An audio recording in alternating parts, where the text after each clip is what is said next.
नमस्कार साथियों।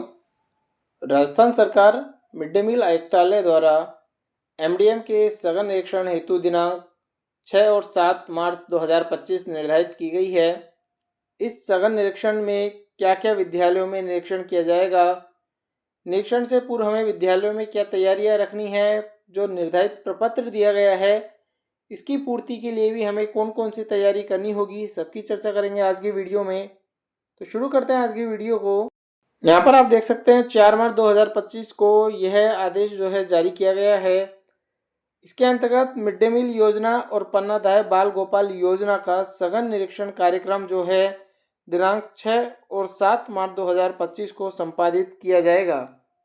यहाँ पर आयुक्तालय द्वारा विभिन्न बिंदु दिए गए हैं जिनका आप अवलोकन यहाँ पर करेंगे।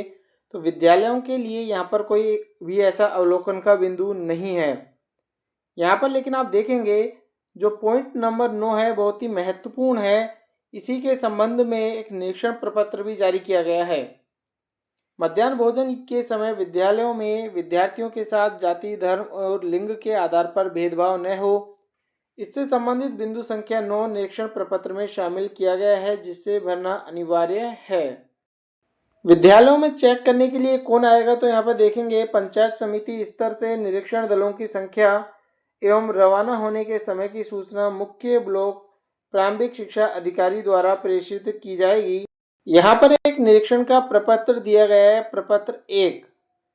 प्रपत्र एक उन विद्यालयों के लिए जिन विद्यालयों में भोजनशाला प्रबंध समिति द्वारा उपलब्ध कराया जाता है, यानी कि विद्यालय में जहाँ भोजन बनता है एसएमसी के द्वारा उपलब्ध कराया जाता है, उनके लिए प्रपत्र 1 होगा।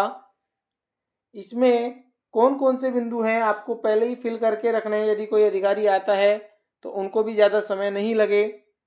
तो एक तो निरीक्षण के दिन का विवरण, तो आपका नामांकन 1 से 5 और 6 से 8 का नामांकन कितना है, कुल उपस्थित छात्र कितने हैं और लाभान्वित कितने हैं, ये अपने पहले ही फिल करके रखें। साथ ही साथ यहाँ पर जब आप पॉइंट नंबर 7 पर आएंगे, बहुत ही महत्वपूर्ण बिंदु है, ध्यान रखना है कि आपको उस दिनांक में जो भोजन बनेगा मेन्यू के अनुसार ही बनवाना है। पॉइंट नंबर जो इसमें 2 है कि क्या भोजन परोसने से पूर्व अध्यापक या अभिभावकों द्वारा चखा गया है। तो इसके लिए आपको विद्यालय में भोजन चखने का एक रजिस्टर बनाना होता है, मेंटेन करना होता है। तो आप उसकी पूर्ति करके रखें और उसमें अभिभावकों और अध्यापकों के भी आप उसमें साइन ले लेवें। इसके बाद में क्या कुक्कम हेल्पर को गत माह तक के मानदेय की राशि का भुगतान उपलब्ध करवाया जा चुका है और क्या लेखा संधारण सही किया गया है। तो आपकी जो कैश बुक है उसकी भी आपकी यहाँ पर पूर्ति जो है आपको पहले ही करके रखनी है। हो सकता है कि आपकी जो कैश बुक है वो भी यहाँ पर चेक कर ली जाए। पॉइंट नंबर 8 यहाँ पर है कि मध्याह्न भोजन के समय विद्यालय में विद्यार्थियों को जाति, धर्म और लिंग के आधार पर अलग अलग बैठाया जाता है। तो आपको ऐसा कोई भी यहाँ पर भेदभाव नहीं करना है, सभी विद्यार्थियों को एक साथ बैठाना है। और ख़ास बात आपको यह रखनी है, विभागीय आदेश है कि जब बच्चों को खाना खिलाया जाता है तो वो जो उनकी थाली होती है वह भी पट्टी के ऊपर ही होनी चाहिए, यानी कि आपको आमने सामने 2 पट्टियां बिछानी होंगी। एक पर विद्यार्थी बैठेगा और उसके सामने जो थाली होगी वह धरती पर न होकर धरती पर आपको पट्टी बिछानी है और उसके ऊपर थाली बच्चों की रखवानी होगी। ये विभागीय आदेश है।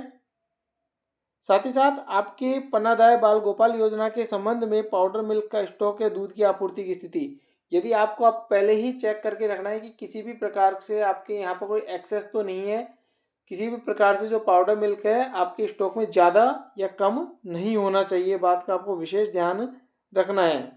विद्यालयों में आपूर्तिकर्ता के द्वारा वर्तमान त्रैमास के लिए पाउडर मिल्क की आपूर्ति कर दी गई है या नहीं। जो निरीक्षण दिवस है उसको विद्यालय में कितने छात्र छात्राओं को दूध उपलब्ध कराया गया है उनकी संख्या फिल करनी होगी। और पन्नाधाय बाल गोपाल योजना के अंतर्गत चीनी हेल्पर और ईंधन मद में जो राशि प्राप्त है उसकी स्थिति आपको दर्शानी होगी। तो अधिकांश विद्यालयों में यह राशि नहीं आई है तो आपको यहाँ पर नहीं की ही स्थिति देनी होगी। ये बात आपको विशेष यहाँ पर ध्यान रखनी होगी। ये पॉइंट अधिकारियों के द्वारा फिल करे जाएंगे तो आपको यहाँ पर कोई मतलब नहीं है। जिन विद्यालयों में केंद्रीकृत रसोई घर द्वारा भोजन उपलब्ध कराया जाता है तो उनके लिए प्रपत्र 1 है। तो इसका भी यहाँ पर हम अवलोकन कर लेते हैं। तो वही है निरीक्षण के दिन का विवरण, उसमें कुल उपस्थित छात्रों की संख्या और लाभान्वित संख्या आपको यहाँ पर रखनी है। सेम डिटेल है, ज़्यादा कुछ यहाँ पर अंतर नहीं है पॉइंटों में। तो जो हमने ऊपर करा है प्रपत्र 1 वही सब कुछ यहाँ पर है। तो इस प्रकार से आपको यहाँ पर अपने जो स्टॉक है उसकी जांच कर लेनी है। राजसेम्स पे आपको एंट्री कर देनी है। जो आपके ऑफलाइन रजिस्टर हैं उनमें भी आपको यहाँ पर एंट्री कर देनी है। और जो भी आपके रजिस्टर बनाए गए हैं, पोशार चखने का हो चाहे, तो सभी प्रकार के जो स्टॉक रजिस्टर हैं उनमें आपको एंट्री करके पहले ही रखनी है। तो आज की वीडियो में इतना ही। धन्यवाद।